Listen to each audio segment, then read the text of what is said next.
Leicester Till I Die TV. Watch and subscribe on YouTube and listen on your podcast platform. Oh, Matt Elliott here. Hi, Alan Smith here. Hey guys, Ian Hume here. Hi everybody, Jerry Taggart here. Be sure to watch Chris and Leicester Till I Die TV for all the latest Leicester City news and information. You can also subscribe on YouTube and various social media channels. for the latest updates and news on Leicester City Football Club. Come on, you foxes! Back of the net. It didn't happen in 49, 61, 63 or 69 when they reached the final. But the class of 2021 have delivered. Leicester City are FA Cup winners at last and are history makers at Wembley. A modern day football miracle. They have blown their rivals away. They have blown us all away in truth. Premier League champions 2016, the amazing Leicester City.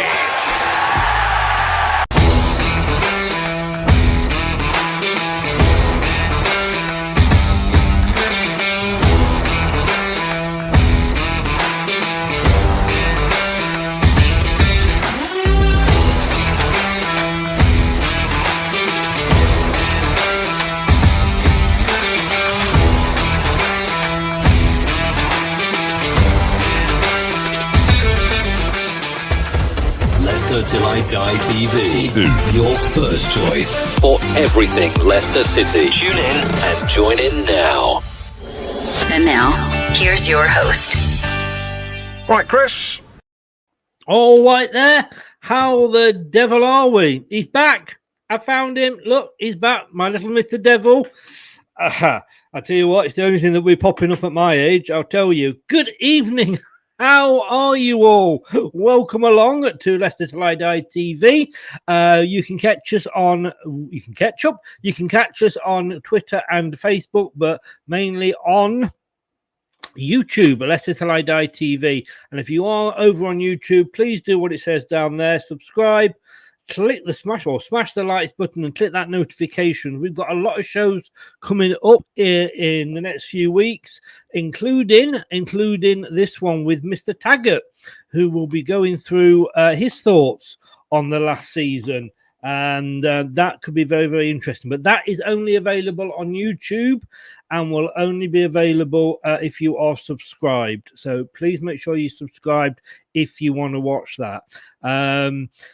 Well, we've just been looking at the bottom three, and there were three very nice bottoms, I'm not going to lie. We're going to look at the top two. Unfortunately, top two, we're going to look at the rest of the division. It's the prediction show. Oh, excuse me, that was my Coke coming back. Still better up that end than going down the other. We were going to be looking at the prediction show. Steve cannot be with us, unfortunately. It's the last one, and he couldn't make it. He is working late, but thanks to Steve for letting me know. Brad, we weren't sure if he's joining us or not. He's probably still saying goodbye to Chloe on the phone. Now, you say goodbye. No, you say goodbye. No, go on. You say it first. I'll say it if you say it. Oh, what it is to be young and in love, eh? He's gone. He was in the chat. He's gone now. Anyway, this is Leicester Till I Die TV. Thanks for watching.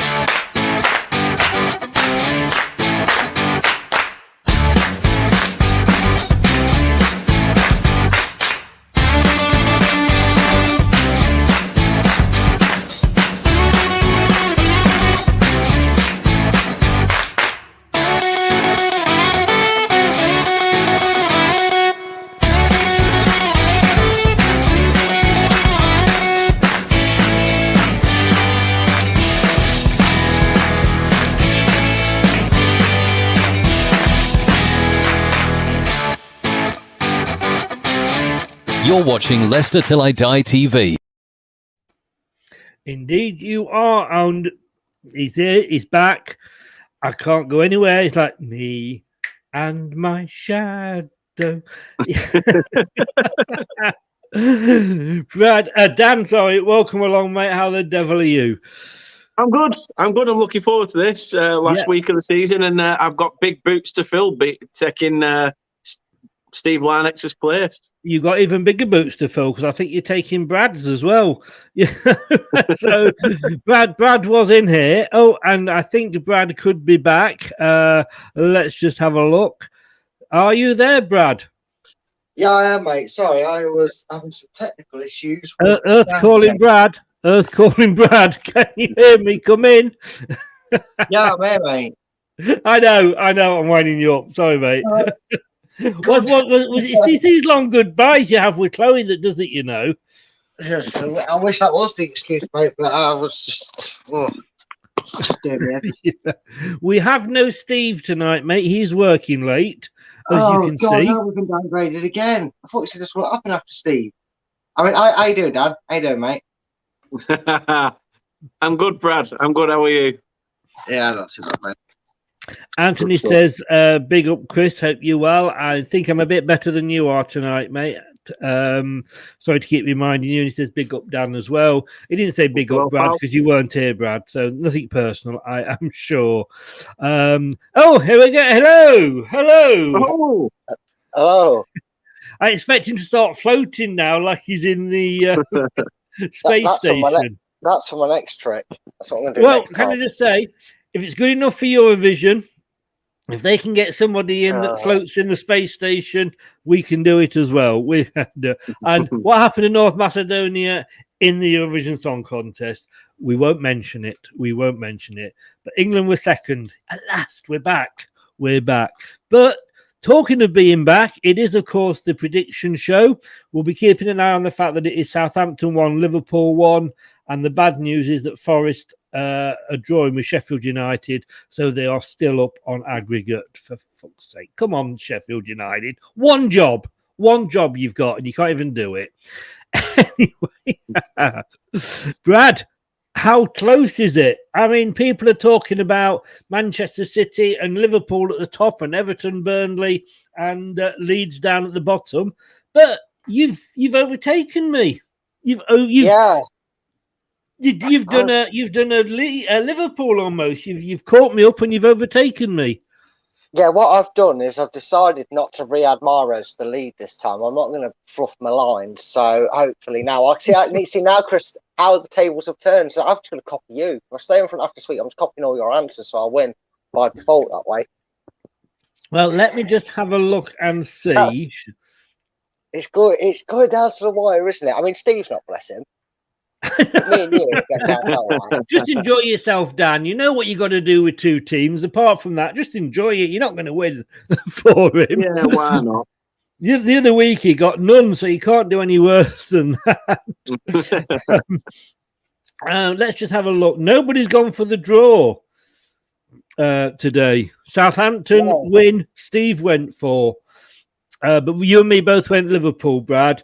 But we disagreed on Everton Palace. We disagreed on Villa Burnley. Yeah, someone might just have a lead. Yeah, but we did agree on Chelsea. On Chelsea Leicester. On that. So let us have a look because it is getting rather exciting. And there's 10 matches this weekend, and I'll tell you what, there is 8 of them that affect in some way the top or the bottom playoffs. I think there's only Leicester, Southampton, Chelsea and Watford. Those 2 games don't affect the winners of the league, the European places, or the bottom. It's as a neutral, and we haven't got any horse, in this race here for once, Brad. It's an exciting weekend. Yeah, it's nice to be that one that gets to see the Arsenal. I mean, the rest bottle it for a change. You said that just as Luca pops up there. Oh, it's like I know. I tell you what, that is tactical genius. No wonder they've awarded him with a new deal. I mean, what sort of man ditches his club out of Europe because they're too good for the Europa League to concentrate on qualifying for the Europa League? Know your standards and know your place, Arsenal FC. That's where you belong in that competition. Well, all I can say is, Luca, I hope you have calmed down because there was apart from the wind-up banter, which obviously there's always going to be, I was a bit concerned for you on your show the other night because your face was red. I wasn't sure whether you were had been out in the sun all day, or as Dan said on the show earlier, you just got your steam coming out. You were that red. You lost it a little bit there, Luca. If you didn't, I have rants. You should have seen Luca's the other night. Get over and check it out on his channel. Oh dear, bless him, bless him. Well, look, let me guys.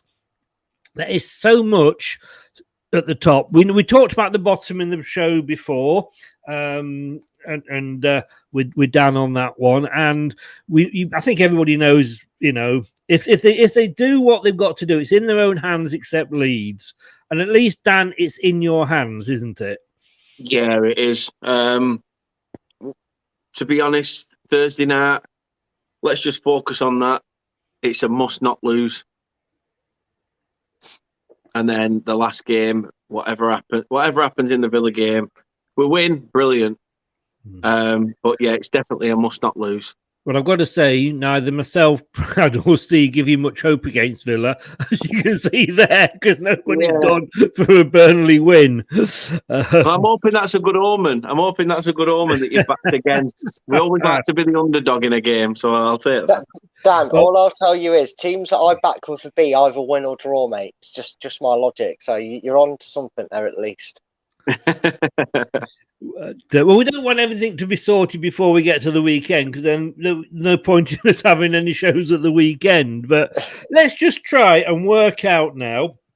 Excuse me. Let's try and work out now what is going to happen at the top. Now, Brad, Dan, listen very carefully, because you will be asked questions on this at the end. So be sure to do it. So the top four in the Premier League qualify for the Champions League group stage. Fifth place and the FA Cup winners qualify for the Europa League group stage. The Carabao Cup winners qualify for the Europa Conference League playoff, not just necessarily the group stage. However, because Liverpool won the FA Cup, their Europa League qualifying spot for winning the competition will be passed down to the next highest Premier League finisher who doesn't qualify for Europe. Now, that could be interesting. That could be very interesting, because that could go down to possibly to eighth. Similarly, and I can never say that word, almost the same, because Liverpool won the Carabao Cup and will finish in the top four. Their Europa Conference League qualifying spot from that competition will go to the next highest Premier League finisher without European football. Are we following this? So that means sides which finish 6th and 7th in the Premier League table are in contention for a place in the Europa League or Europa Conference League, respectively, next season. It doesn't end. It still goes on. So as it stands, Manchester City, Liverpool, Chelsea and Tottenham, sorry, Luca, and Anthony, would qualify for the Champions League by finishing in the Premier League's top four positions. But Arsenal would go into the Europa League along with Manchester United, who would get in thanks to Liverpool passing on their spot from winning the FA Cup. I bet Man United and Liverpool love that. 7th place West Ham would qualify for the Europa Conference League thanks to Liverpool's Carabao Cup winner spot being passed on. And are we all clear on that? Yep. So, the question is, for your first point, I know it's complicated, isn't it? But basically it goes down to 7th, which I thought it did anyway, but it didn't. It's going to be, it is complicated, but we know we can't get there, Brad, don't we? Yeah, and, maybe unlike Arsenal who demand Champions League football, we'll be looking to just make sure we re-steady that ship just a little bit next season. We'll be hoping for a fully fit team. We'll be hoping to continue this nice run to start off with, which is good. We could win one of these last 2 games. It'll be 3 wins out of 4. That's something to look forward to for next season. And hopefully then we don't need to worry about Liverpool's and the Man City's winning the Carabaos and the FA Cups together. We'll be up there fighting with them. I want to quote most Arsenal fans here that we're not in Europe next season. That means we can go all out and qualify for the Champions League. Yeah. Shows you how deep the problems really are, doesn't it? Doesn't it just? Anyway, Anthony, I'm not putting that up. That's a very naughty word. Surprised to hear that from your mouth, Anthony, or from your fingers. Just trust the process. They hate that, don't they? They hate that. Right, the first game, Arsenal against Everton. Now, I have something new this week, and I don't know how well it's going to work, but this is a comparison of the teams, which I don't know if you can see that at all, guys. I can see the pretty colours. Yeah, there's lots of pretty colours. I can see an arse badge, and that's about it. Well, let me tell you what we're looking at here. It's Squawker with Opta, just comparing the two teams. So Everton have got an Opta performance index of 786. Arsenal is 825. Everton, as you can probably see, has lost a lot more possession than Arsenal have. Goals, Arsenal scored 20 odd more than Arsenal. But the conversion rate for Everton is better than Arsenal. That's surprising, and their accuracy is better as well. But they've only kept 8 clean sheets all season, and goals conceded for Everton 59. But they've had 75 yellow cards and 6 reds, and I think a lot of them have come in the last couple of games, haven't they? So, but let's have a look at the form going into this. And there you can see it. Arsenal lost to Newcastle, lost to Tottenham. They did manage to beat Leeds. They managed to beat West Ham. Oh, let's be honest with you, they did what everybody's done. They beat Man United as well. While Everton lost against Brentford. That was a big loss for them. They drew with Watford, which wasn't a bad result. Say they were away from home. They beat the mighty Leicester. Everton, they managed one surprise victory against Chelsea, of course, but they were absolutely played off the park in the derby against Liverpool. Dan, come to you first. Which way do you see this going? Now, I know you said bearing in mind I'm taking Steve's position, and Steve can't really go. You weren't supposed to give that clue away. You're supposed to just go for Everton. But I can't see it. Everton's form away from home is bad, so I think if I am going to talk my Steve head, it's going to be a case of probably a draw. Well, I'll let you go for the draw, but it has amazingly jumped into the Everton win column on my piece. Well, I'll tell you something else that's just jumped in, Chris. The ball at Nottingham Forest and Sheffield United. Oh. Sheffield United have just bagged, so it is now 3-3 on aggregate. Oh, come on, Sheffield United. Get in there. Because that would be so funny if the biggest achievement of their season is knocking us out of the FA Cup. Shag the Forest. Come on. No, this fucking we want a local derby nonsense. We don't. We just don't want Forest to come up. So we never hear the end of it. We could have a Yorkshire derby in the playoff final. Yeah, we could. This is true. Brad, we know, I mean, and I take on board what you're saying, Dan, but unfortunately I do have to put it down as an Everton for Steve. Brad, because you said earlier I could go draw or win, so I thought I'd go draw. Yeah, you did earlier on the last one. I lied. It's got to be a win, I'm afraid. Brad, I mean, it depends which Arsenal turn up, I guess, doesn't it? I think it'll be the Arsenal. I think Arsenal will turn up for this because they'll have no choice. But unfortunately, I think the result will be a bit irrelevant. In fact, all they'll end up doing is their highest achievement this season will be being the team that sent Everton down, because I don't know why, but I think that Brentford results killed Everton off. You just can't do that against a side that had nothing to play for and weren't interested in getting anything from that game in the first 15-20 minutes of it or whatever it was before the red card. They fought back again. I think they'll be done by this point. I think they'll get beaten in midweek, and I don't see it changing. I think Arsenal win this. Liverpool have gone 2-1 up as well, by the way, so it's all back up to play. I don't care. They had one job, 9-0, to give Southampton a 9-0, but no. I said to Brett, I was on the show earlier, and when Southampton went 1-0 up, the BBC put a text, and then they must have known it was a joke, obviously, as well. But the text just said, "Well then." And it was from Pep in Manchester. I love players. I love fans' humour. I really do. Do you know what? This one, if it was at Everton, and that is the thing, and I said this on the show to Elton, I think when they played at Everton, the crowd this season have been absolutely amazing. But Arsenal. And I'm sorry, I don't know if Luca's still in, but Anthony, I'm really sorry, mate.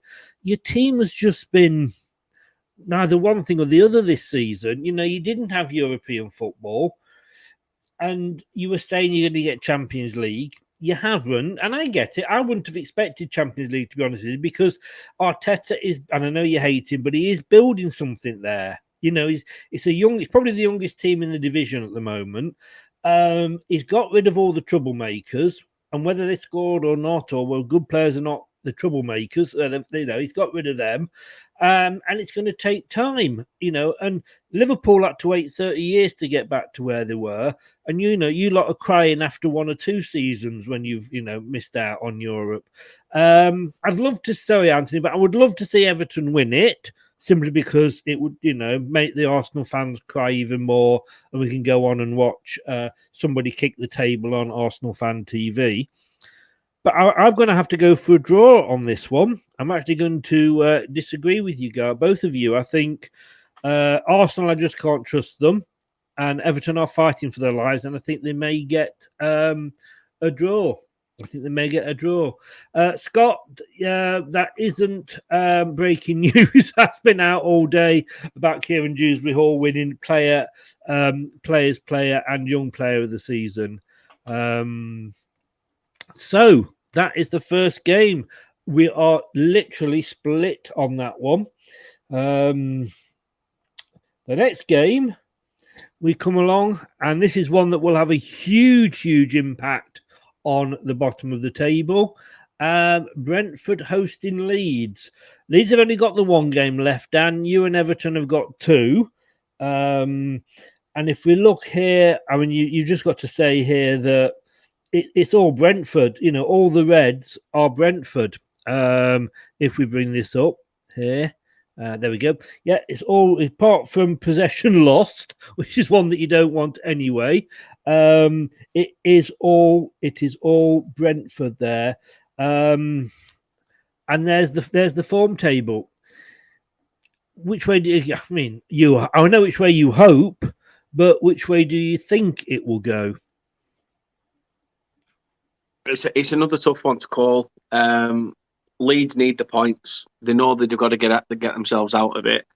But Brentford haven't been pushovers this year, and they're going for their highest points total of a top league season. So I expect Brentford to sort of carry on their run of form. The fact that they were looked down and buried in that Everton game, and then came back with such a fight, for me shows that they are, no matter whether the position can change and the amount of money is different, they're playing for something. Brentford are still playing for something, or it feels like that when you're looking at them play. So I think Leeds are in the mud, and I'm going to go for Brentford. You are going for Brentford, right? Thanks a lot. Thanks very much, Neil. By the way, Beyond the 90 LCFC, great Leicester channel. Get over there if you haven't already, and give him your support and your love. No, I don't mean sending porn, obviously, but go over there and give him. It's a great Leicester channel. He's on here a lot. Neil, thank you very much, mate. They are very nice, kind words indeed. Brad, I mean, it's do or die for Leeds. I mean, they could be down before then, I think, with the weekend's games, but can you see them actually getting anything? Nope. No, I'm in full agreement with Dan. Just when you thought maybe we kind of thought maybe they'd gone there a bit prematurely this season, didn't we? We thought, maybe they've gone to the beach ahead of time and they're a bit worried now. And then you thought, once they were mathematically safe, you thought, oh, well, congratulations, well done. Objective complete, brilliant season. Let's face it, it's a brilliant season. Yeah.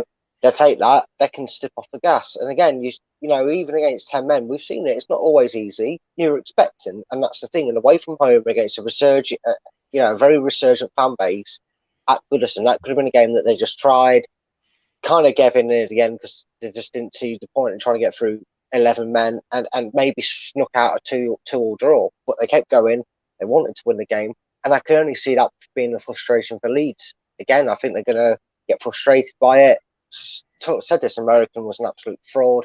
Sounds like an absolute baseball coach. Stick to over there, mate, for this one, the way he coaches. Leeds to get beat 3-1 or 3-0. I think Brentford are going to smash them. Yeah, I mean, I Leeds are favourite to go down.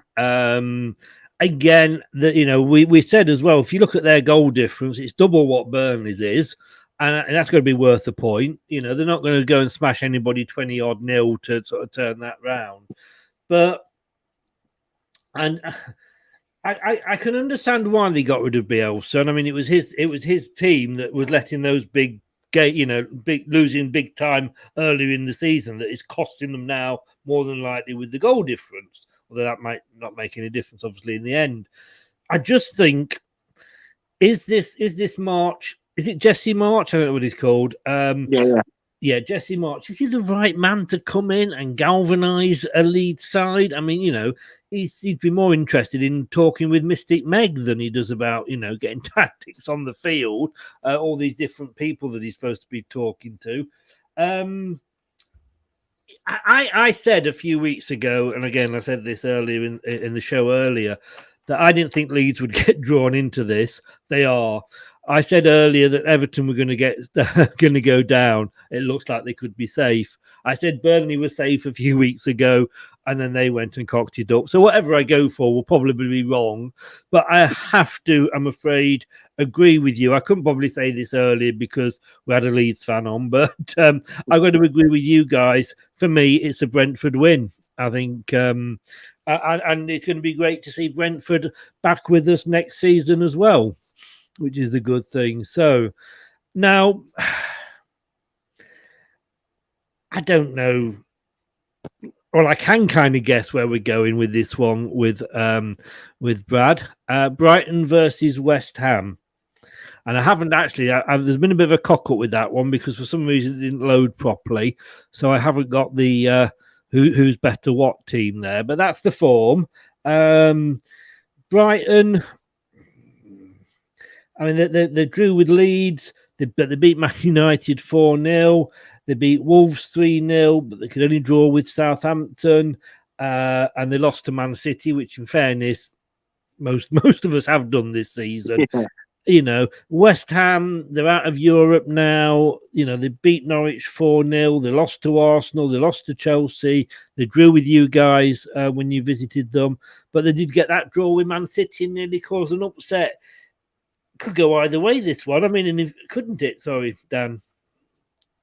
It could, yeah. Brighton are a team that, as we've said for a few seasons now, you seem to write them off and say, oh, they're on the beach at this point. But the result against United recently goes to show that they wasn't on the beach as such. The game away at Leeds, probably gut wrenching, really, for Brighton fans, because as I said earlier to Carl, the Leeds fan, that Welbeck should have easily had a hat trick, could have easily had an hat trick, but just couldn't find his feet. Brighton very unlucky in that game, and as you've seen this season, 90+ minute goals can cost you, and it makes that draw seem like a defeat. West Ham reminding us. Well, why do you it's one of them. It's one of them though. Like West Ham, similar to what we said about what was said about Newcastle. You know, they've had their game at home where they've celebrated, they've done the lap of honour. For them, this is just a game that rate. It were all about Mark Noble the other day and making sure that everything were a good send off. So it is a very tough one to call. However, I'm going to go for a draw. You are going for the old splinter in the arse situation. Oh, I am indeed. Yes. Brad, you know, we both agree on well, we used to, on Graham Potter.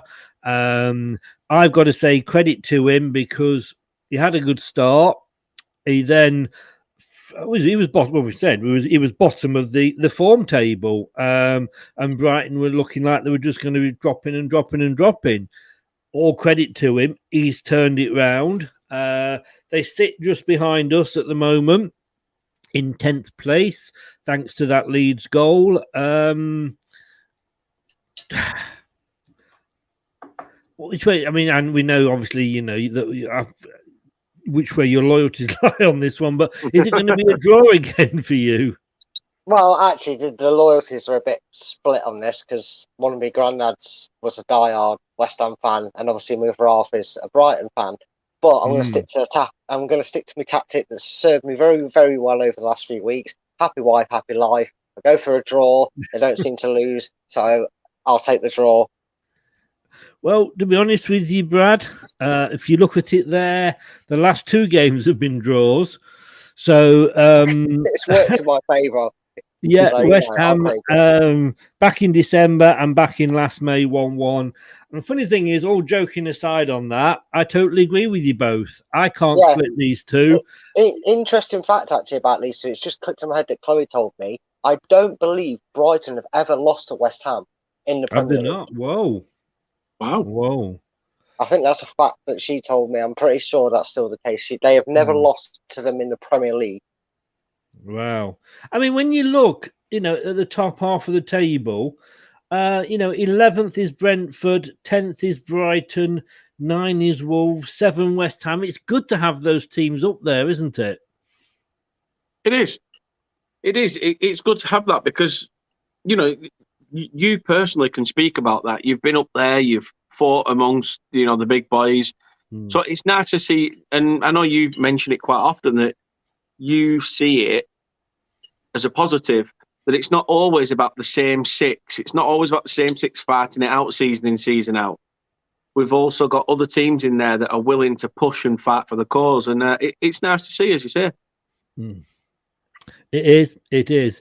Now then, talking about not having a horse in the race, the next game, Burnley host a resurgent Newcastle. So when you look at the stats here, they are mainly, well, no, they're pretty split, actually, in fairness. Like my boxers. Yeah, well, I know I'm not going to say anything. Burnley's is 675, Newcastle is 654. Possession lost is a lot higher for Burnley. Goals, there's 10 difference. Conversion rate, 11% for you, 13 for Newcastle. I mean, a lot of these Newcastle were affected by, you know, their early form before they got rid of Bruce. Shot accuracy, 40% for you guys and 45% for Newcastle. And only 9 clean sheets, 50 goals conceded, but Newcastle conceded 61. 66 yellow cards to their 79. And when we look at the form, as you can see here, how confident do you feel going into this, Dan? I felt confident listening to the outside noise. You know, that Newcastle fans are all like, who gives a shit, chuck the game. You know, play Anton Deck in the middle of the park with Jimmy Nail. You know, they've all been saying stuff like that. They're not that bothered. But it's all well and good having a fan, you know, their fan base tell you that. But then players on the pitch, Eddie Howe and, you know, Gudusi and Amanda Staveley, they're going to tell you all a different story. So I think we're gonna be in for a tough one, but I just think Burnley will edge it. I just think the fact that it's the final day at home, we've seen West Ham get a decent result against Man City. Newcastle go on, help Arsenal's demise. Newcastle Arsenal's demise. So seems that teams on the final day or the final home games are winning them. So yeah, I can't go against my team for this one, Chris. I'm going to have to go for Burnley. Steve, I know you do like Burnley. He does. In fairness, he does, mate. And I have a feeling he probably would go for you. He would go for you for this one, I think. Brad, it's a different Newcastle to start of the season. I mean, they are sat in. Has Brad gone? No, Brad's back. You went for a minute then, Brad. That is the quickest pee in I know, right? in YouTube history. My God, you got a shiwi there. Newcastle are in 12th. I'll tell you something, they would want to finish high. They're not going to take this just as an easy game. Eddie Howe would never do that anyway, knowing as I do from his Bournemouth days. And I think he would, if Newcastle could finish top 10 after what they've been through and the start they had under, it wasn't so much a Brucey bonus, was it? But which way can I'm struggling at the moment to call this one, Brad? But which way are you going to go on it? I can see why you're struggling to call this one, because I actually think the results in the midweek are vital to how this relegation battle turns out, because I think even a point for Burnley in the midweek game could be enough, because that would put you above Leeds, right? I'm right in thinking, Dan? So no, we'd be level on points, I think. Yeah, but your goal difference is far superior. Oh yeah, that's an extra point in itself. Yeah. So taking that on board, I honestly just don't. This has got a weird feeling to me. I think after all this excitement, all this build, Burnley could draw, or Everton lose, or whatever it'll be, and you'll all be a point apiece or whatever you are again. So Leeds will be in that bottom three. I can see Leeds losing. I can see Everton losing. I can see Newcastle really trying to upset your day. So I'm going to go and say that Burnley stay up, but they lose against Newcastle. It's very anticlimactic in a sense. I'm sure you won't enjoy it, Dan. I'm sure you won't enjoy it, but I've just got this funny feeling, like you said, that just because the fans are kind of thrown in the town, that Arsenal will be there for a holiday. If the Geordies aren't at every away game they go to, let's face it. But I just feel this is a game where Eddie Howe wants to really stamp his mark and show that he can do it and he can be trusted with money. And the higher they finish, the better it looks on him to kind of get the new owners giving him more trust. And you saw that performance against Arsenal, because they do like to cause an upset when they've got nothing to play for. Newcastle, look what they did. Look what they did to Tottenham. Where did the Tottenham finish that season? Weren't second and it weren't first. So I just think Newcastle might just do something, but other results will benefit you. So yeah, Newcastle win for me, correct? Also, Newcastle can go and get, if they win, I think they'd finish on 49 points, which would be their highest ever finish. They'll all be different. But remind him, Kate. Don't worry, I've written them down. Remind him. I'm not Dan today. I'm Steve. I should have changed my name prior to coming in. Mm-hmm. One job. But yeah, it'll be Newcastle's highest finish since their relegation in 2017. So you see, it is a hard one to call. I mean, with what Eddie Howe's had to work with this season, which is only one or two new players coming in, I'm kind of I'm not worried, because I'd like to see them do well next season. I just think next season, when they've got those signings, that they are going to be, firing on all cylinders. It's going to be, exactly. Luca, I mean, yeah, we'll do Arsenal in a minute. When you say I'd like to think, Chris, that Kieran Trippier, and Eddie Howe and Jason Tyndall, the assistant manager, will all think, you know what, we had a really good time at Burnley. Let's not relegate them. Let's give them a bit of an easy day out. Let them have the win. Sod it. You see, the worry for me with this one is, and I'm not saying we talked about this earlier. I'm not saying that if you still had Sean Dyche that you wouldn't be in this position, but you're asking a guy was he under 23 manager? Yeah. To be in this position, it's hard. And Eddie Howe, he's been there, seen it, got the t-shirt. He's obviously gone. He's brought a team from minus 17 points in the 4th tier up to Premier League football for 5-6 years, however long it was. And then he was absolutely in the mire himself when Bournemouth went down. I'm sorry, Dan. I think you will stay up because I think Leeds will go down. But I think Newcastle will get the win on this one. That's fair. That's fair. Don't know. It's fair enough. Yeah. And all I will say to everybody is on Sunday, I know Dan's got his own show coming up, but this is my channel, so I'm going to promote mine.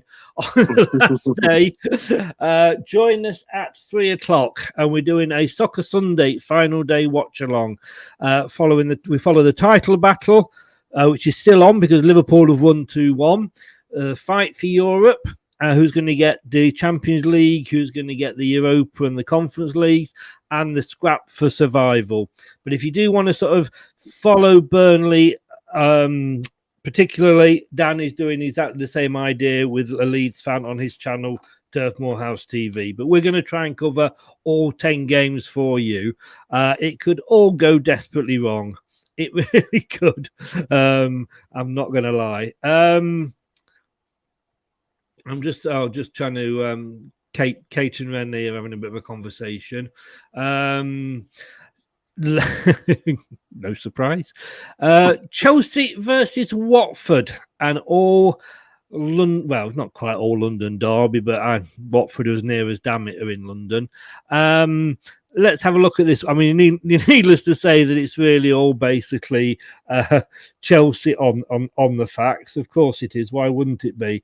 I mean, if you look at their possession lost, for Chelsea, it's 301 times. For Watford, it's 5,530 times. That kind of sums their season up, doesn't it, really? Goals. I don't know. I've got 3 goals for Chelsea. I think something's gone wrong there. I think that 3 there should be the number of times they've lost the FA Cup. Shot accuracy. Well, I think that Chelsea one's a little bit wrong, to be honest with you. But there we go. Because apparently goals conceded is only 1. I think there's conceded more than that on this. But anyway, looking, we know it's going to be a Chelsea win. This, isn't it? Watford have looked like they've been on the beach with the cocktails for since January. Let's be honest with you, Dan. Yeah, you can't look any further than Chelsea, to be honest. Even though they've had a bit of a blip recently, yeah, it's Watford. It's Watford. No matter what, Roy Hodgson's already chucked the towel in. He knows he's off. He couldn't give a shit. It's Chelsea every day of the week. Are you giving me that easy, Brad? Oh no, I'm not that easy. But you meant the football predictions, right? That's not what I heard. No. See, the thing is, right, I will say this. If Chelsea lose this game and you sack Tuchel by a fucking carrier pigeon, you don't even waste a free text on him at half time. You just sack him by a carrier pigeon.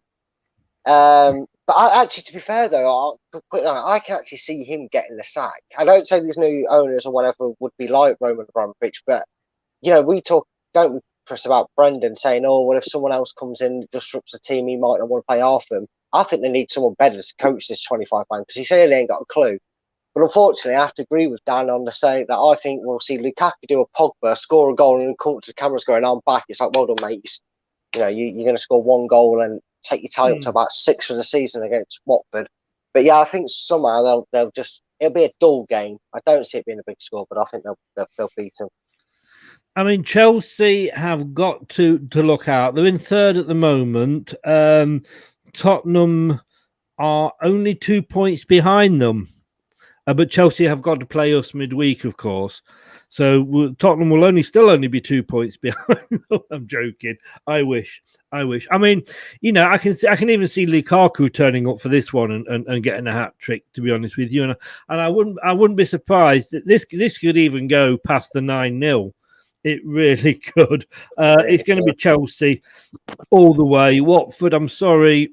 You've had the wrong managers for I don't know how long. You have a decent manager that brings you up and gets you to 7th. 12th after 7 weeks, and you sack him. I just don't get it. I just don't get it. Hey, Chris, did you hear about the question that the journalist asked Thomas Tuchel about why Timo Werner didn't come on? No. Apparently, he turned around to him and asked him why didn't Timo Werner come on with penalties come up. He says, "Oh, he was supposed to be on the pitch, but he missed it and fell on the bench." I know, play the music, play the tumbleweed. Go on, get it out. I've been dying to say that for about an hour and it wasn't worth it. I'm sorry. It wasn't. Oh, but thank you for making my jokes look funny. I know, I do have a service. I do have a service. Statman Steve, hello, welcome Steve. along. How the devil are you? Well done tonight. You've kept it alive for another game. And talking to another game, Crystal Palace versus Manchester United. Dan, I mean, let's have a look at their stats. The Man United are slightly ahead of Palace on most things. They've lost possession less. I mean, we should be surprised at these figures, but we're kind of not with the way that Man United have been playing. More goals conceded for Man United as well. Only 8 clean sheets. I mean, as a Man United fan, you've got to be looking at that and thinking, what the hell is going on? Things, as they say in the song, things can only get better for them. It can. I don't think it will. Personally, I just don't think it will. I think no matter what Ten Hag does, they need to be rejuvenated from top to bottom. It's behind the scenes that Man United need to change, because nothing will change on the pitch until it's all sorted off it. However, in terms of this match, Man United haven't really got much to play for. Neither do Palace. If anything, it's just bragging rights for who wins the game. I'm gonna again enjoy the splinter firmly in my backside. I'm gonna call this one a draw. Right. You say that they've actually not anything to play for. If West Ham win and Man United lose, Man United go into the Conference League. That's made up my mind. That's made up my mind. And West Ham would go into the Europa League. Oh, dearie me. Those Man United fans that were saying, if we get into the Conference League, we'll use it to play the youngsters. Maybe you need to play the youngsters every week in the season.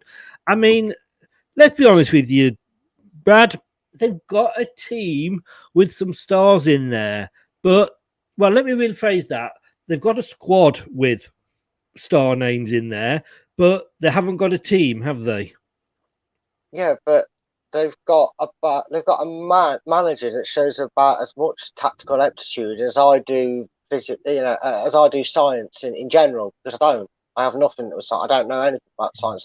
This guy is clearly an upstairs bloke, because that's the way. The only reason they got him to sign was because he'll be going to sitting upstairs for a year, then off to Austria for the manager's job there, or whatever it is. I mean, how much of a disaster can you be if you've not even got your new job and you're already trying to get out of that job because you're bad at it and you feel they're going to sack you? I don't know, but like Dan said, they've got so much overhaul. It's not, you could see them on an episode of Bargain, couldn't you?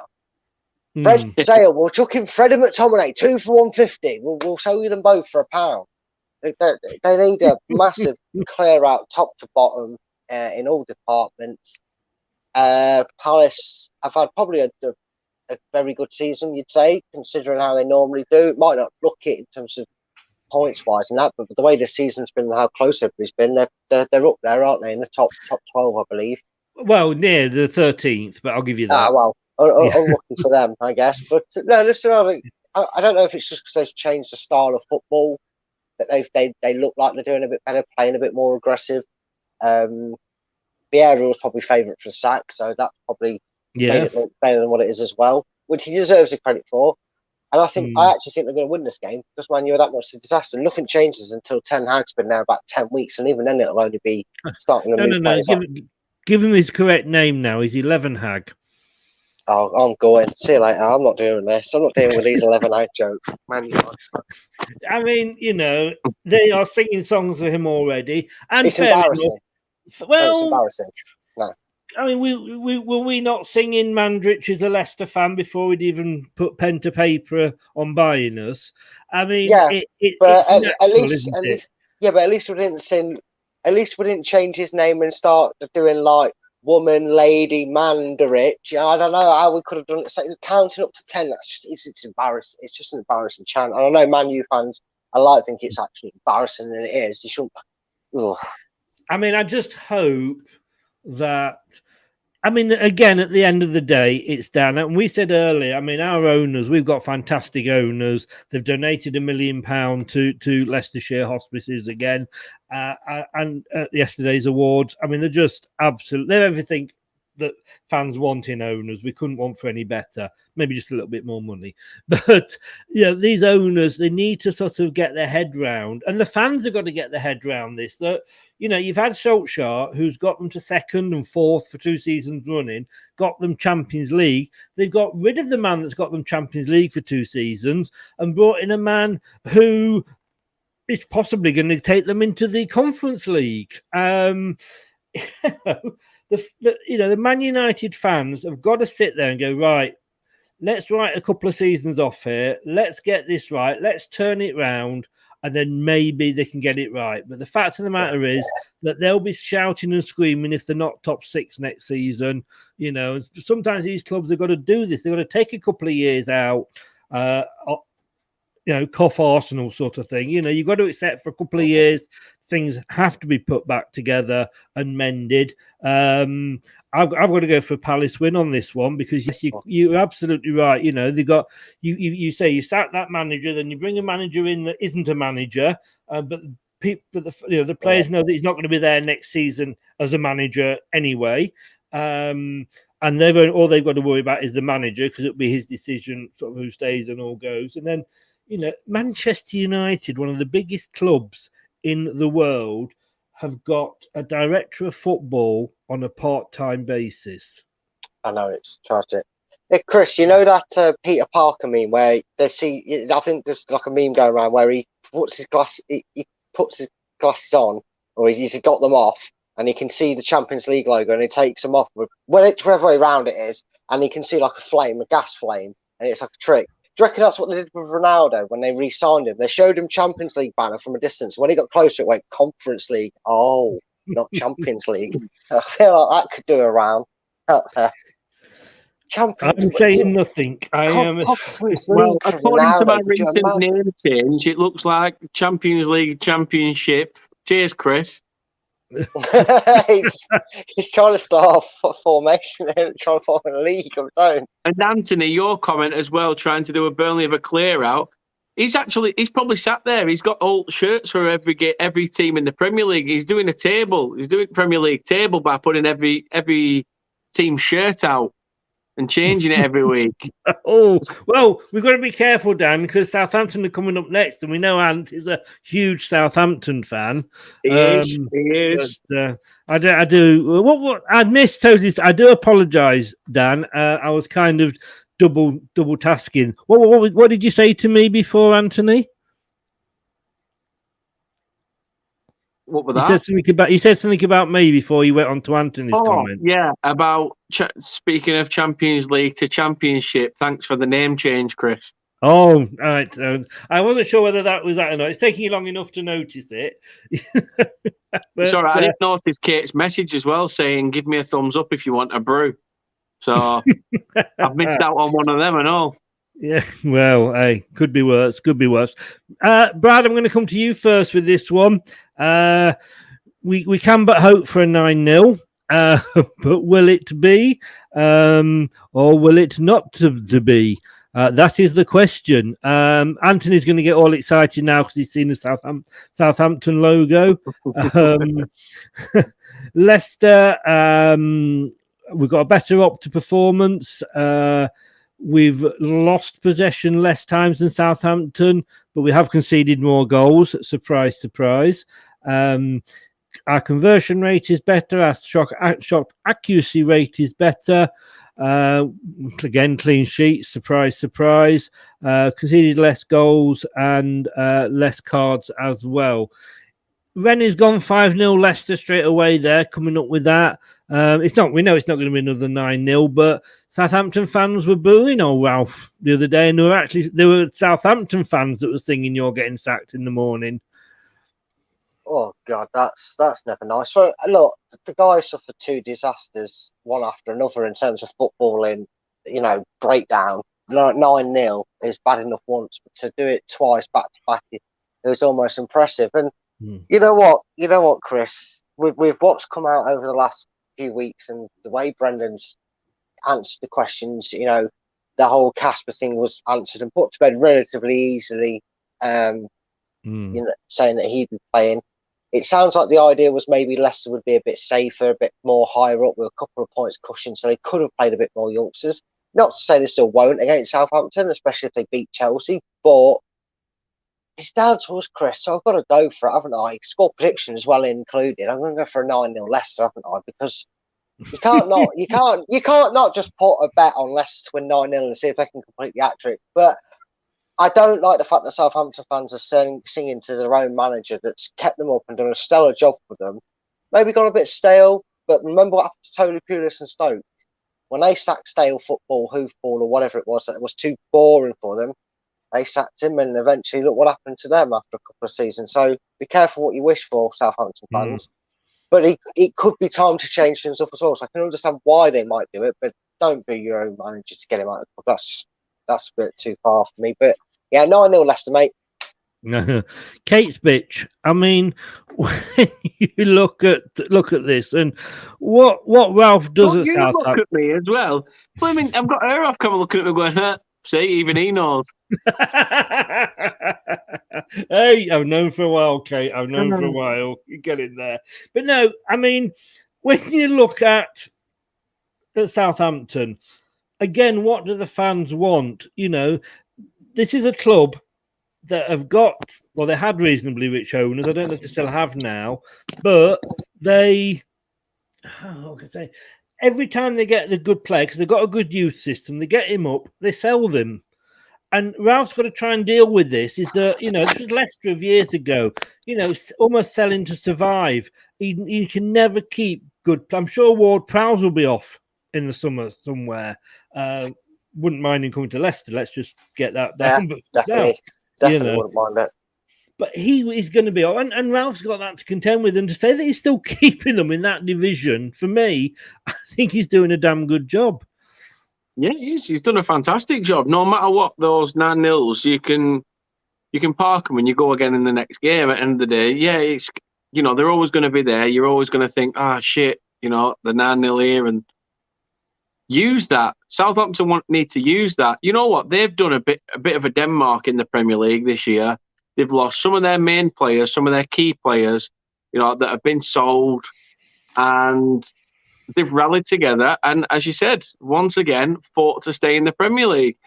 You look at that team and think, without James Ward-Prowse, they'd be in the mire just the same as Burnley, Everton, and Leeds. So, yeah. I think really they should be commending Ralph for what he's done. And as Brad said, it's sort of a reap what you sow. Don't bite the hand that feeds you sort of thing. Oh, my God. Sorry, breaking news here. Please tell me. Please tell me that's the right way, though. He's not just Sheffield United have scored. Go on, United. God, Sheffield. Stay irrelevant, Forest. Stay classy. I've always said what a wonderful team Sheffield United were. Yeah, it was good for them to go back down just so they could do us all a hero's justice. That's why they got relegated. They took one for the team. That's what it was. Are you sure, Scott? It's not come up on the BBC yet. Scott, we're going to fall out if you're lying to us. Yeah, we are. They're they're only just kicking off the second half of thingy on my feed, so yeah, but your feed's about 3 weeks behind, Dan. You're still watching the boxing, last I knew.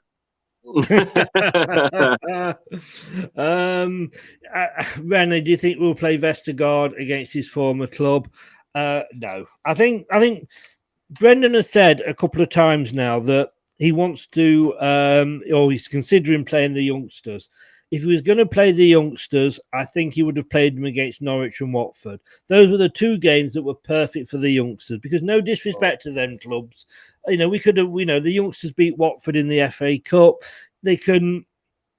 Scott says he's watching it on Sky Sports, so we'll take that, Scott. We'll take that. And I just think that,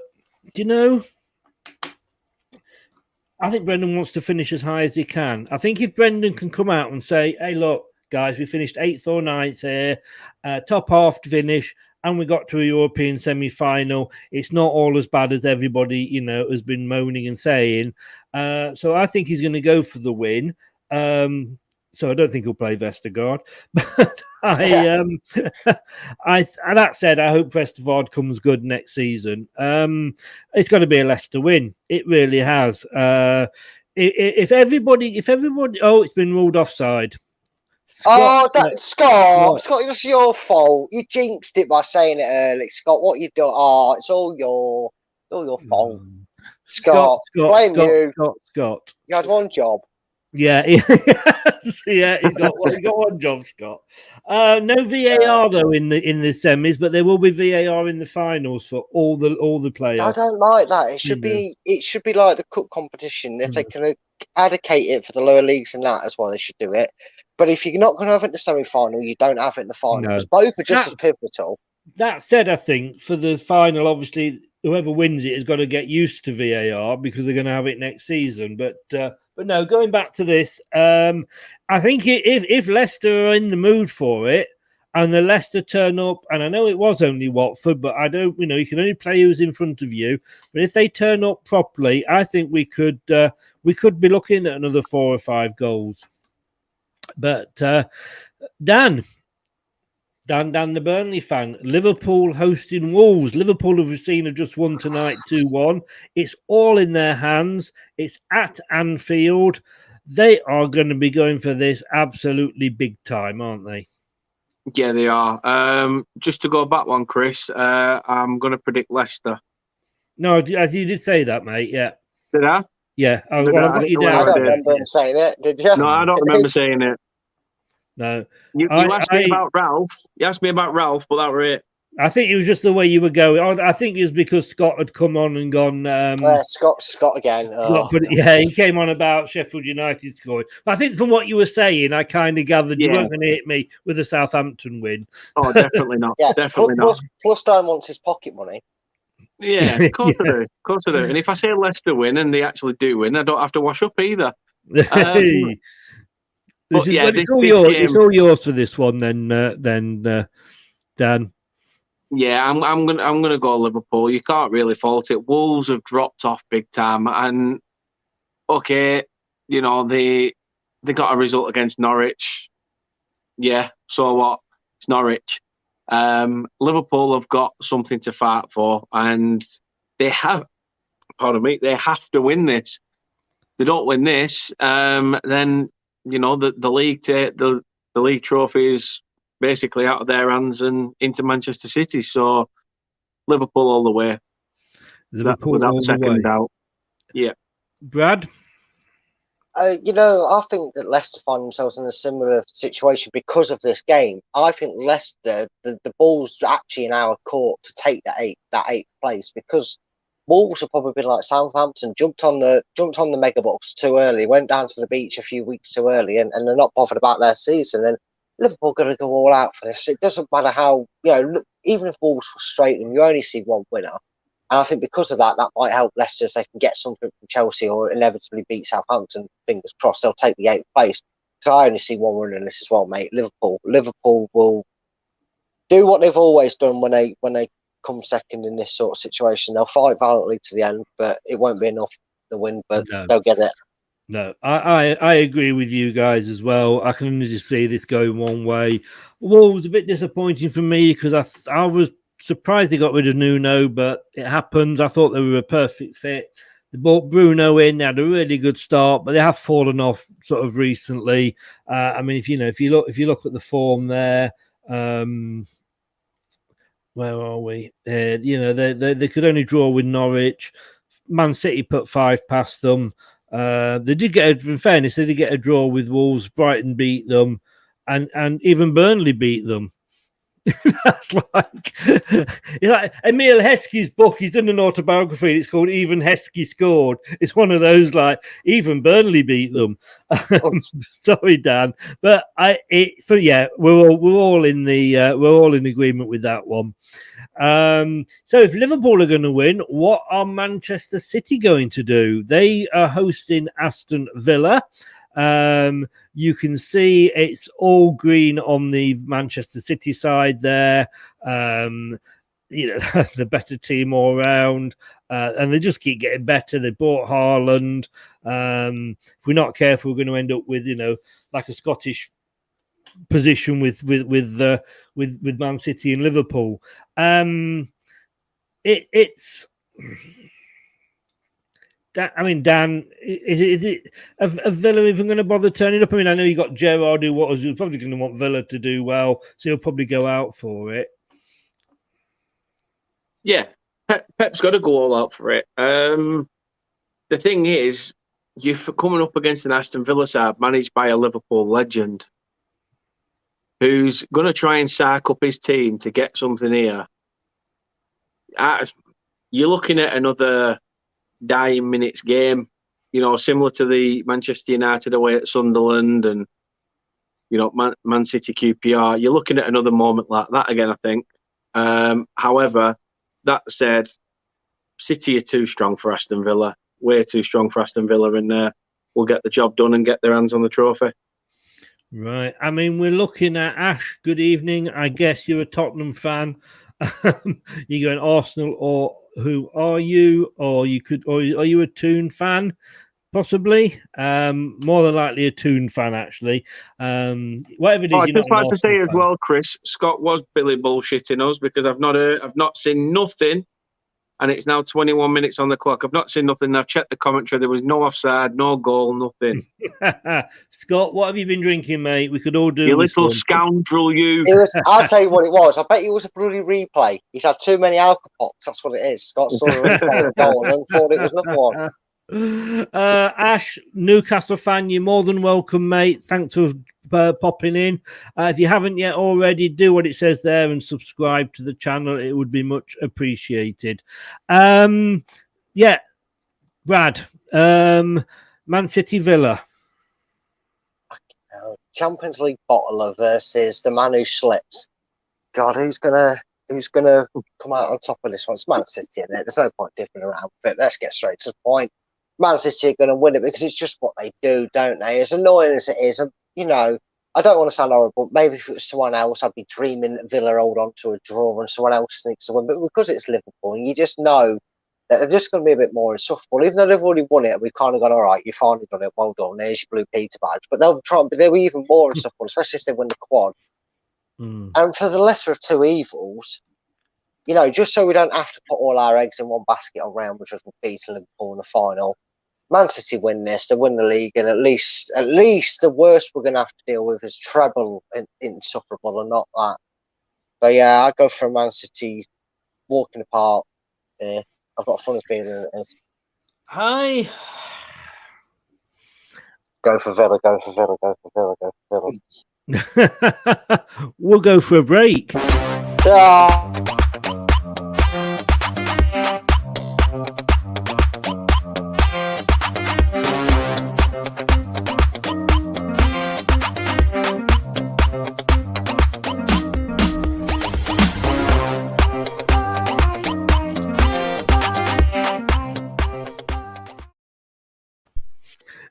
So, guys, be sure to subscribe to the channel.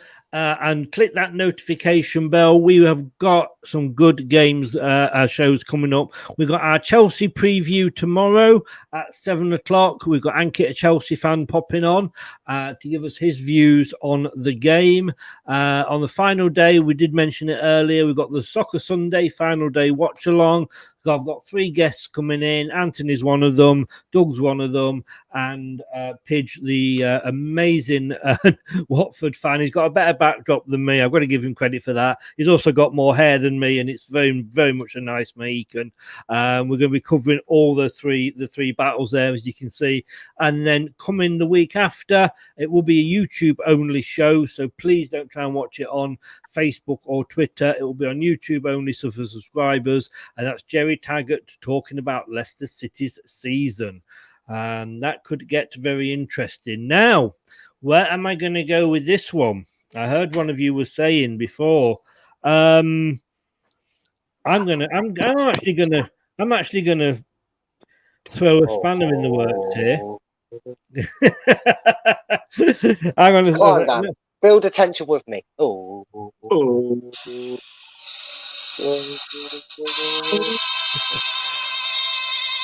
There we go. I think we're going to have a lot of drama on the last day. Stephen Gerrard at Villa's going to want to prove a point. I've none of this sort of that he wants to do it for Liverpool or anything like that. He will want to win anyway. He's a winner. And if he can go on the last day of the season to Manchester City and get something, then I think he will be a very, very, very happy man. I'm going to go for a draw. I am going for a draw on this one. I don't think Man City, Aston Villa have enough for the win, but I think they could get the draw. By then, I could be losing anyway, so it won't matter. I tell you what, if it comes down to this though, Chris, I'm going to have to mute my messenger because I'm going to get a load of expletives from you. You say, why the effing this? Did I effing back that effing Stephen effing Gerrard? The effing useless. I might just fill in the wrong boxes. Oh, yeah, it's all right. It's all right, don't worry. I paid down enough just to screen record it, so we know. Right, okay. Well, I'm going to screen record Anthony supporting Southampton, so you can enjoy that. The last game we're going on brings me, and we haven't done this for a while, but it would be wrong of me not to do it on the last show. It's time for the Daily Spurs.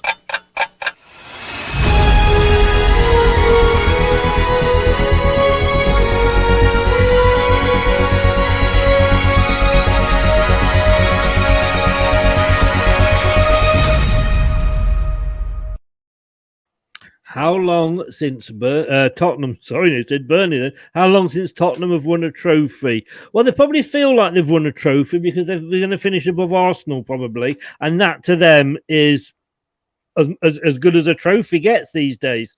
But for those of you that are interested, it's 14 years, 78 days, 4 hours, 46 minutes, and 3 seconds. Tottenham. What did Chaz and Dave used to sing? Tottenham, no one can stop them. I think somebody should give them a push start. Dan, whatever we say, though, this is going to be Tottenham's, really, isn't it? It is, but I'm here for Steve, so I've got to go Norwich. Yeah, you're right. I'll put you down for that anyway, but I'm just thinking what your thought was. But yeah, my thought is it's going to be Spurs. Has to be honest with you. If Norwich, although I say this, Spurs are very good at bottling it on the last day of the season. Unless they play Leicester. Well, yeah, we're just their pickle. When we were in the Premier League under Owen Coyle the first time, obviously once he'd left, we were 2-0 down against Spurs and we ended up winning 4-2. We were already relegated by that point. I think they played somebody else recently on the final day in recent seasons and got beat as well by another relegated side. 5-1. Norwich, Newcastle. Norwich. Though, yeah, it could have been. Norwich are poor. So that said, it's got to be Spurs. They've got to take some belief from that nicking that Burnley win, the bastards. Yeah. So yeah, you've got to put you down there for the Norwich win, then, Steve and Brad. As much as I'd love to sit here and say Tottenham are going to bottle it, they actually deserve it. Sorry, I couldn't say that loud enough. It's just horrible to say. It leaves too much of a bitter taste, and I have to say that they probably deserve it over other teams. So I'm not going to say it too loud. But to be fair, it took them getting bent over a barrel by Antonio Conte the second time around in the boardroom to get the man they actually should have got originally. But I don't see Norwich doing anything. They haven't got a rejuvenation or like a Newcastle did it, or other teams have before when they've been relegated and gone down, because you normally see it, and I feel sorry for Dean Smith because it's just a curse being at Norwich when they're in the Premiership and managing them. Really about as much as a curse as a Watford job, full stop. I mean, God, Watford are the only team I could still put a fiver on them sacking the manager if they're top of the league, because they'll do it. But I just see Tottenham winning this game. They'll already had fourth place sewn up, I reckon, if it's possible beforehand. If not, they'll make sure of it 100% with a comfortable away win against Norwich. Indeed. I mean, if Norwich could do it, Tell you honestly, I will love it if we beat them. Love it. So, wouldn't we all? But like you say, Brad, it's Norwich, and I think, no disrespect to them, Spurs under 18s could go out and beat Norwich at the moment, the way that they're playing. It looks like there's 2 minutes added time on. We are that much away from penalties between Forest and Sheffield United. Scott, where's this goal you owe us? Come on, mate. It's all right. I'm currently watching Sheffield United. A ball bounced over the Notts Forest defender, Joe Worrell. Sheffield United were in. Bryce Mwamba came forward, and he's sort of gone to try and palm the ball away and might have hit Conor Hourihan's head. So Sheffield United could have been denied a last-minute penalty. Ah. If only they had VAR in the playoff semi-finals, who knows what could have happened? Exactly. Sheffield United must hate technology. Do you remember that handball situation that would have sent Villa down? And now they're sat here, potential penalty, but no VAR to look at it. God, they must hate. We're going to penalties. Spoilers.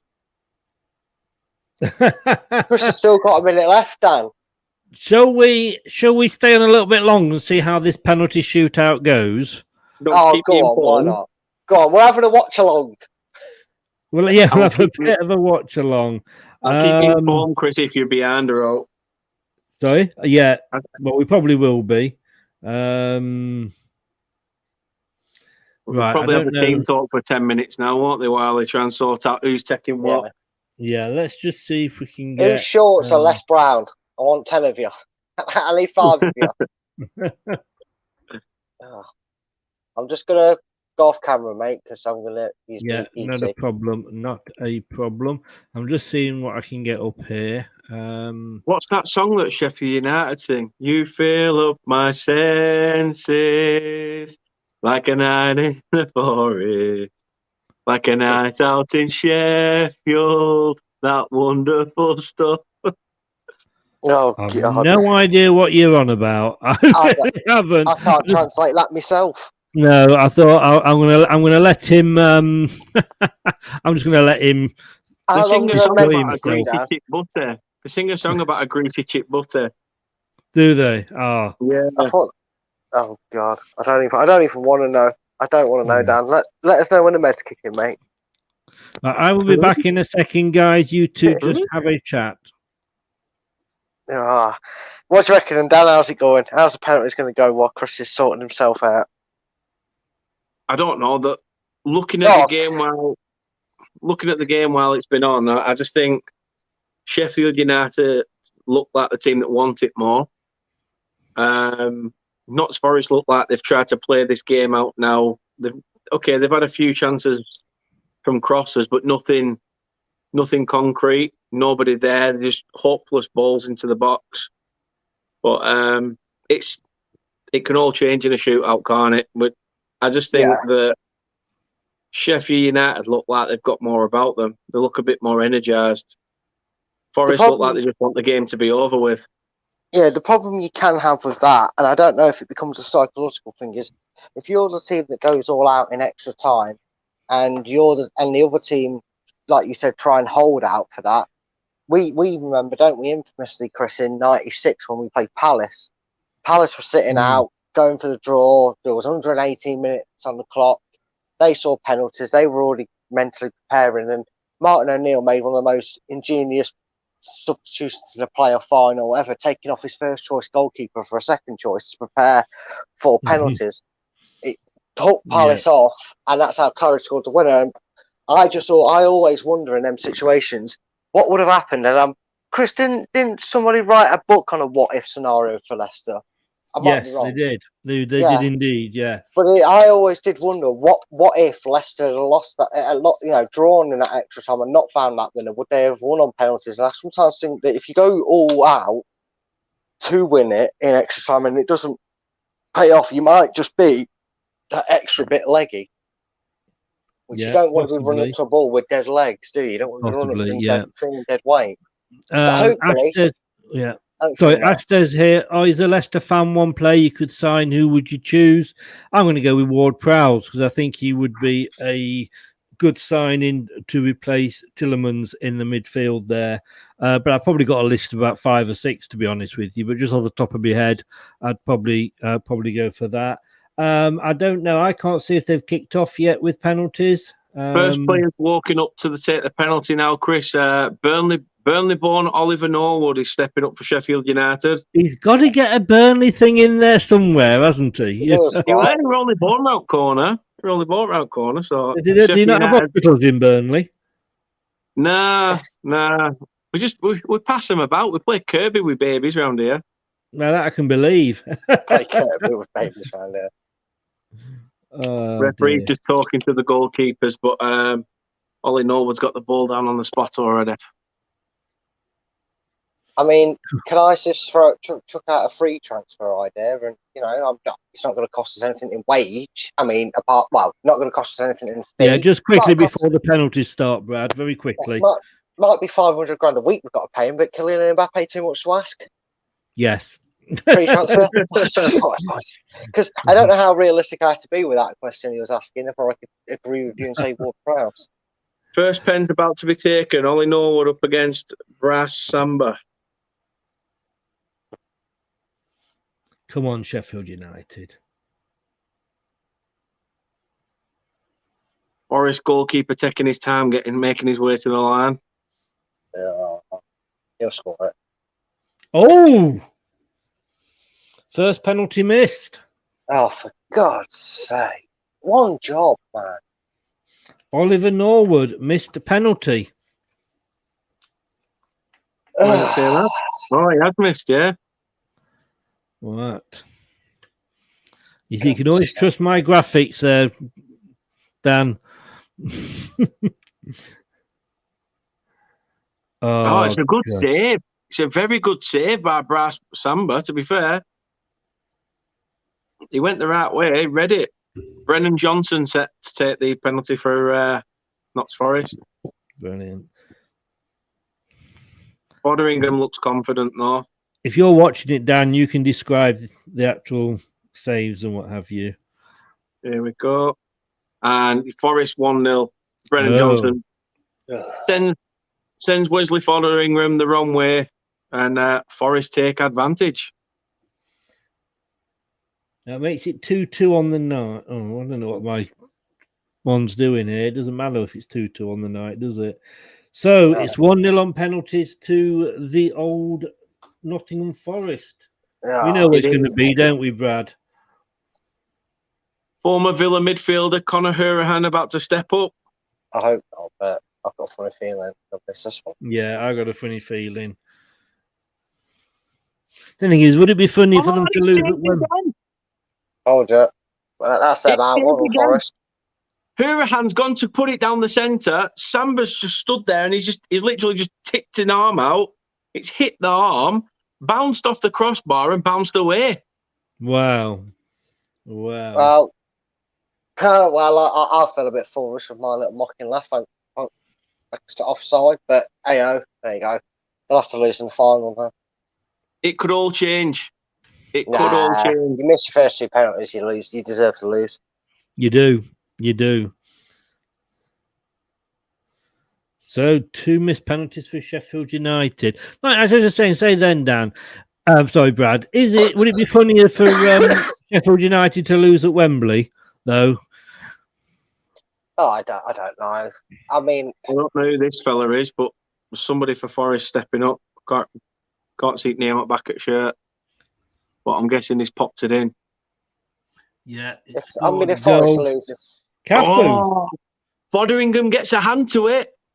Cafu. He's not happy about that. Yeah, good old Cafu. And I think about 90 now, mustn't he? Yeah, that Brazilian player. Clearly still doing the job good enough for the championship. Yeah. Here comes the third miss, and this will be game. I don't know if anybody's typing what the score is in the chat. I'm not looking. Sanderberg is about to step up for Sheffield United. Sanderberg. Oh, yeah. This is getting missed anyway. Who's the Manchester United manager now? Oh, sorry, Sheffield United manager now. Paul Heckingbottom.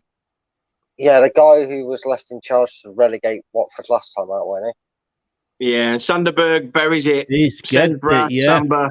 Yeah. Sends Brass Samba the wrong way. 2-1. Game on. So I'm guessing here, hang on a minute, not 1, not 2, 1, 2. So it's been 3 penalties each. Forest defender Steve Cook is set to set the 3rd penalty. The former Bournemouth man. Yeah. Go on, Blaze. It's top left-hand corner, I think, for Sanderberg, wasn't it? Yeah, it was, yeah. Oh, if they've got any hope, he's got a miss, isn't he? Steve Cook's running up. And he sends the keeper the wrong way. It's 3-1 on penalties to Forest. Yeah. 3-1. Now, if Sheffield United miss to this... Sanderberg's, Chris, as well. Yeah, very similar to Sanderberg's. If they miss this, they are out. Sheffield United miss this. Forest go to Wembley to play Huddersfield. And you've got to say you would fancy Nottingham Forest in that, I'm afraid. Oh, well. Anyway, 6 points next season, Brad. Think of it that way. Yeah, and only about 6 points for them all season. They can beat Derby's record. That would be good. That would be funny. So have Sheffield United got the guts? I would hate to be that guy now that's going up. Steve Cook has scored. I've just seen that was the one that went in, wasn't it? Yeah. Yeah, I'm not sure who this guy is who's about to step up. He looks like a young lad. To be fair, he's got no pressure on him. His other teamimates before him have let him down by taking a long run up. Yeah. Skying it. And he sends Samba the wrong way. Oh, and Delk has made it 3-2. Can we have a little bit of false hope? Can this one like hit the post or something? Come on, Dan. Wish it. Wish it wanted to do it. Go on. If Forest former Forest youth player who's come through the academy, Joe Lollett, is taking the 4th penalty. No. Is Steve Cook, is he ex-Bournemouth? Is he the ex-Bournemouth guy? Yeah, yeah. You know, Joe Lollett scores this. It is all over for Sheffield United. Keeper's a pre-diabetic. Come on. Which way is it going to go? Left. And it's a goal. He scored, and Ndai has scored the goal. Oh, Chris! Forest have missed. Joe Lolley has sent it over the bar. It's just got here, goal, Nottingham Forest. Oh, no. Yeah, no, that was before. Joe Lolley has just stepped up. He's skied it. The false hope is there. He's literally tried to send it down the middle, and he's ballooned it right over the bar.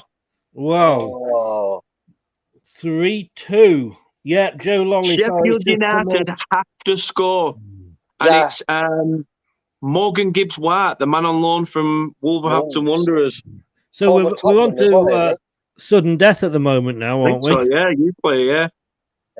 No, Yeah. I think we've had Sheffield 5 United- penalties each, haven't we? No. This is Sheffield United's last penalty, but Forest still have one. Yeah, so they have to score this, and then he has to save another penalty, or they have to miss it to go to something. Gibbs White. Right. It's saved. It's saved. What a Forest swat. are going to Wembley. Fuck, Tottenham reject for a reason. Oh well. Oh yes, but well, for a moment there. For a moment there, we nearly dreamed. We nearly dreamed, guys. They're all storming the pitch. Oh, well, look, the Huddersfield. I mean, if it happens, it happens, and if they come up, they come up, and who knows? Who knows? Maybe they'll do it in Norwich. You know, yeah, hopefully so. Hopefully so. But hey, we've still got Huddersfield tonight, Matthew. I'm going to be a Huddersfield fan. Guys, thank you so much. A bit of an extended show there, with a bit of a difference, with a bit of a penalty watch along at the end. Yeah, it was Scott, interesting. thanks so much, mate. Take care. All the best, mate. So like Scott. Take care, Scott. Dan, with your correct name there, where can people find you? Obviously on here most evenings, but give your own channel a shout out. Yeah, so if I'm not bailing Chris out the shit on this channel, you can find me. You can find Chris over on my. You've yet to host it on your own Yeah, yet. that's true. That is true. Yes. You can find Chris over on my channel bailing me out the shit many more times than I've done this. But yeah, you can find me, as it says below, at Turf Morehouse on Facebook, Instagram, Twitter, YouTube, TikTok, and Twitch, and on podcast platforms, Google Podcast, Apple Podcast, and Spotify. So yeah, please do subscribe. Not just Burnley content, but Premier League content, and show Chris some bloody love as well, because the old bugger deserves it. All right, thank you, sir. Are you on fans only yet? I'm not. And the way that Kate's wiggling her finger says I'll never be on it. You're losing out, mate. I'm getting so many followers on that. Mind you, I've got Tom Cruise as my profile picture, but there we go. You know? Brad, everybody knows that they can find you on here. Where else can they find you, sir? Yeah, well, I mean, thank you for doing this prediction league, Chris, all season. It's been a joy to do it, no matter what happens in the last week. You can find me on Twitter at Fulltime Focus.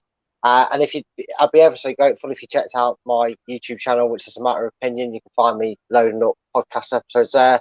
This week's one is a wrestling one, which is I'm looking forward to doing. So, yeah, if you check the link in my bio on the Twitter, you'll find it there. And make sure you also stay here, subscribe to Chris's if you've not already, and go over to Turf Morehouse and give him a subscribe and a follow and the rest. Links will be for all of those will be in the YouTube description below. They certainly are for Brad. I'm going to have to go and do Dan's because it was a late addition to the show.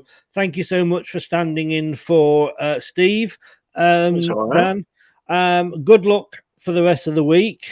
Knowing Burnley, I think you will struggle against Villa, and then I think you'll just maybe get something on the last day. I can just see you making it really hard for yourself. Yeah, probably. It's the Burnley way. Yeah. Well, we know that, don't we, Brad? We get you know, we don't do things easy either. Guys, thanks very much for all your support and coming on, and we will speak soon. Take care. Cheers, Chris. Yeah. Laters, mate. Thanks to both guys. Make sure you do go and follow their channels. Dan puts a lot of work into his, as does Brad. I shouldn't say, I'm not saying that Brad doesn't, but get over there and show the guys some love. Don't forget, coming up tomorrow night, we have the preview show at 7 o'clock with Ankit, myself, and Craig, looking ahead to the Chelsea game. And on the last day, do not forget the Soccer Sunday final day watch along. There's going to be the Danny was not coming on my show; he's doing his own. We've got Doug who'll be looking after the title battle, Anthony who'll be looking after the fight for Europe, and Pitch who will be looking after the scrap for survival. It could all go absolutely tits up, but hey, if it does, we'll have a laugh doing it. And then don't forget next week live only on YouTube subscriber vision is Jerry Taggart looking at last season. But you must be subscribed to the YouTube channel to be able to watch that. I'm sorry, but that's the way the cookie crumbles. Back after this.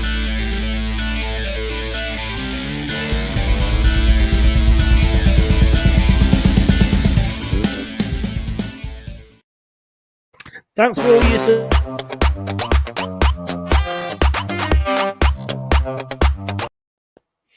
And if you've been listening on Spotify, Apple, Amazon, Google, or Podcast Addict, or whatever your platform of choice is, Leicester Till I Die, thank you for giving me your ear, and thank you for watching.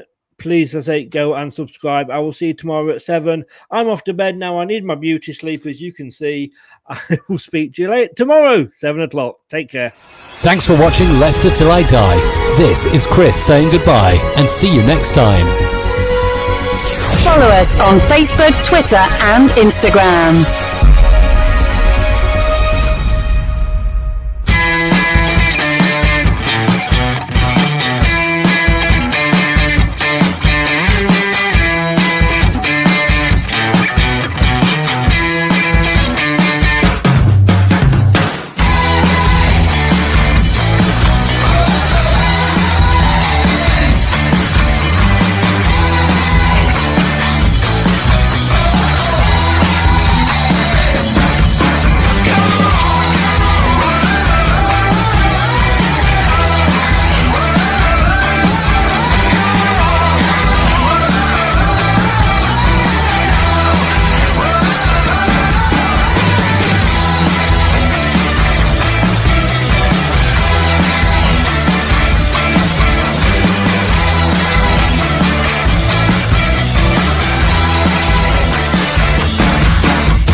That's all, folks. Some people are on the pitch, they think it's all over. It is now.